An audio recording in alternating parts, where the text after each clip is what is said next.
Hello, my name is Morgan Holloman, and I'll be informing you this evening about the Italian Renaissance, which occurred in the 14th century. It was a time of rebirth or new thinking in the way that the world was thought. And yeah, the Middle Ages happened before the Italian Renaissance, and it was called also the Dark Ages because there are no scientific accomplishments, there are no art produced, and there are no great leaders born out of this age. There was also the bubonic plague, and that killed off about 20% of the population in Europe, which also affected the world by killing off 70 million people.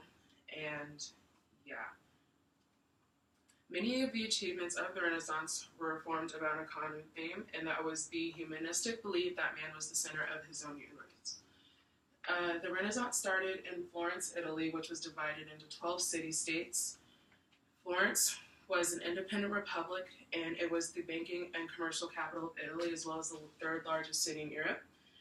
The citizens of Florence all patroned the arts, as well as science and math and different architecture to help the city grow, and that spread into different parts of Europe eventually as well.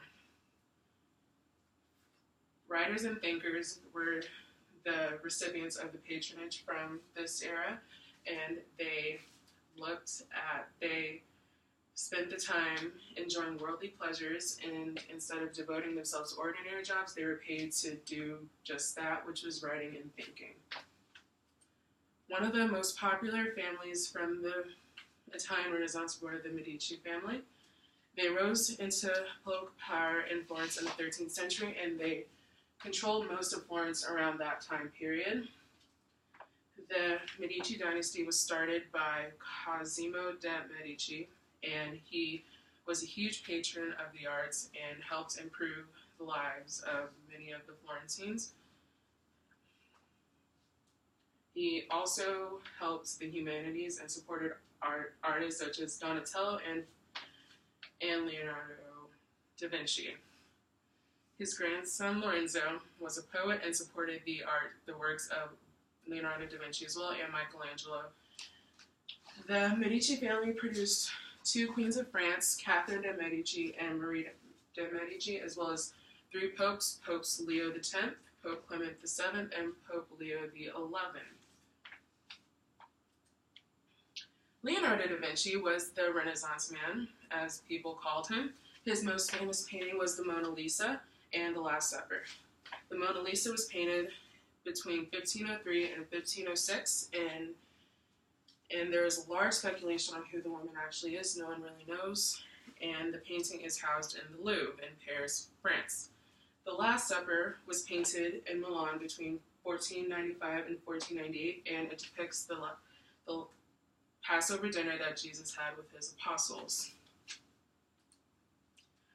Michelangelo painted the Sistine Chapel.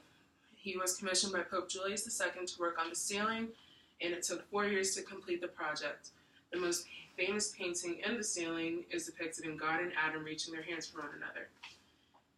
He was also commissioned by the Medici family to complete their family tombs in Florence. David was his most famous sculpture, and that is housed as well in the Louvre.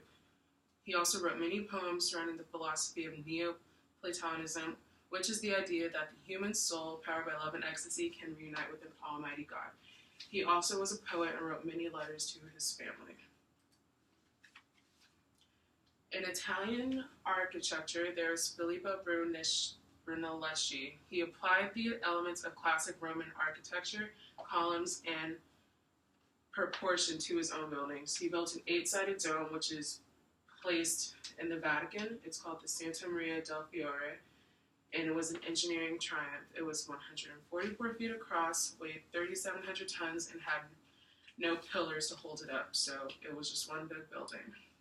He also figured out a way to draw and paint using a linear perspective so that the space would look as if it was receding into a frame. Andrea Palladio built the Villa Capra, the Basilica Palladiana, and the Villa Fossare, which is pictured here, also known as the Rotunda, modeled after the Roman Pantheon. He also worked on religious buildings in Venice. The Great Basilica San Giorgio Maggiore is one of his most elaborate works, and that's on an island off the coast of Florence. Bramante was the chief architect in the St. Peter's Basilica. He was commissioned by Pope Julius II to build a new basilica. His enormous central church in the shape of a great cross with smaller domes extending out of the edge. When Bramante died, Raphael took over as chief architect, and when Raphael died, Michelangelo took over. For Italian literature, Luigi Pulci was commissioned by Lorenzo de' Medici. He was very close with the family, and he wrote Morgante for Lorenzo's mother. He also wrote 23 cantos. He also wrote La Spranga, which relates to Charlemagne's war in Spain and Roland's death at Roncesvalles and the punishment of Gano, the traitor. Niccolo Machiavelli's most famous work was The Prince, which was written in 1532. The Prince outlined his vision of an ideal leader and a moral, calculated tyrant for who the end justifies the means. The Prince was the works that alienated him from most of the Florence civilization. He was exiled and punished as well for writing this. He was accused of conspiracy, imprisoned, tortured, and then exiled. Galileo Galilei was a scientist and mathematician. He proved that all objects fall at the same rate of acceleration by dropping different-sized cannonballs from the same points on top of a building. He built a telescope, and he proved that the Earth and all of the other planets in the solar system revolves around the sun, and not that other planets revolved around the Earth.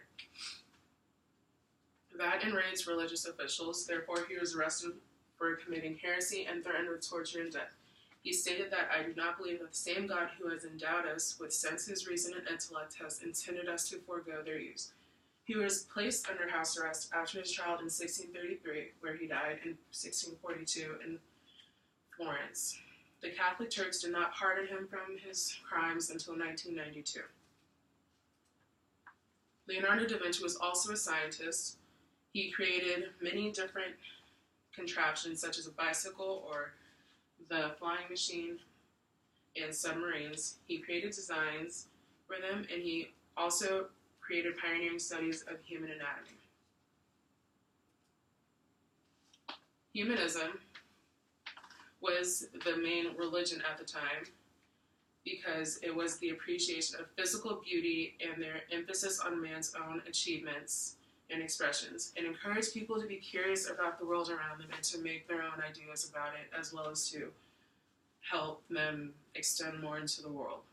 It encouraged people to use experimentation and observation to solve earthly problems. Christianity was also a main component of this time period. Jesus Christ was featured in many paintings, literature, and art, and all of the art around that time was centered around Jesus Christ, such as the Pieta, which was done by Michelangelo and is in Florence, Italy, as well as the creation of Adam, which is a part of the Sistine Chapel. The end of the Italian Renaissance was brought on because England, France, and Spain, as well as the Pope and the Catholic Church and the Holy Roman Empire, all battled for control of the city. The Catholic Church was also plagued with scandal and corruption and cracked down on people who opposed it. In 1545, the Council of Trent also established the Roman Inquisition, which was the Roman Catholic Church prosecuting those who they believed were not abiding by their rules as religious officials. The Roman Catholic Church prosecuted individuals accused of their crimes such as sorcery, immortality, blasphemy, and witchcraft, which brought on the end of the Italian Renaissance. And then, thanks. How was it? Did you get what I was trying to tell you? Yeah, and I was looking up. I made sure I looked up. Okay. How do I turn it back? Was it good? Was it bad?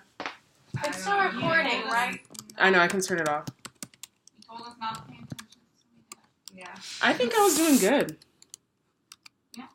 I right? didn't hear I hope anything. it I recorded didn't it. hear a lot of lights and stuff like that. Oh,